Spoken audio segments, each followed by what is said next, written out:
قرآن مجید کا سورہ نمبر 105 سورہ فیل۔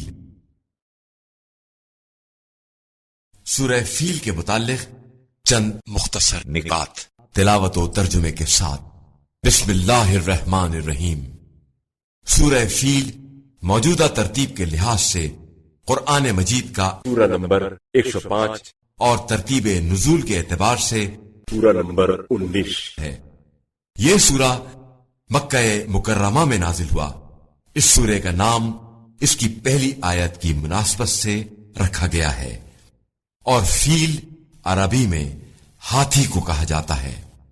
سورہ فیل اور سورہ قریش کی خاص بات یہ ہے کہ یہ دونوں سورے نماز میں ایک ہی سورہ شمار ہوتے ہیں، یعنی اگر کوئی شخص نماز میں ان میں سے کسی ایک سورے کی تلاوت کرے تو دوسرا سورہ بھی ساتھ پڑھنا ضروری ہے۔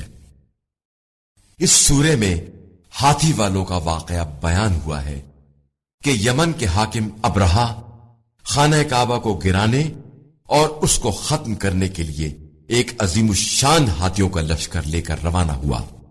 جب اس کا لشکر مزدلفہ اور منی کے درمیان وادی محصر پہنچ گیا تو حکم خدا سے بہت سے پرندے اپنی چونچوں اور پنجوں میں چھوٹے چھوٹے پتھر لے کر آئے اور لشکر پر پتھروں کی بارش شروع کر دی، جس سے لشکر تباہ ہو گیا، اور ابرہہ بھی انہی پرندوں کے حملے میں واصل جہنم ہو گیا۔ اس سورے میں صاحبان ایمان کے لیے 3 عظیم سبق موجود ہیں۔ اہل ایمان کو کسی بھی طاقتور کی طاقت سے مرعوب نہیں ہونا چاہیے۔ اللہ تعالی باطل کے ہر منصوبے کو ناکام بنانے والا ہے، اور اللہ تعالی کی مدد کے ذرائع محدود نہیں ہیں۔ وہ اگر چاہے تو پرندوں کا لشکر بھی کسی طاقتور کو فنا کرنے کے لیے بھیج سکتا ہے۔ جو شخص اس سورے کی تلاوت کرے گا وہ دنیا میں عذاب سے محفوظ رہے گا۔ بسم اللہ الرحمن الرحیم۔ بنام خدائے رحمان و رحیم۔ ألم تر كيف فعل ربك بأصحاب الفيل؟ کیا آپ صلی اللہ علیہ وآلہ وسلم نے نہیں دیکھا کہ آپ صلی اللہ علیہ وآلہ وسلم کے رب نے ہاتھی والوں کے ساتھ کیا کیا؟ ألم يجعل كيدهم في تضليل؟ کیا اس نے ان کی چال کو بے مقصد نہیں بنا دیا؟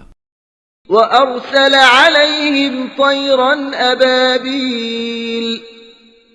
اور ان پر دستے دستے پرندے بھیج دیے، ترميهم بحجارة من سجيل؟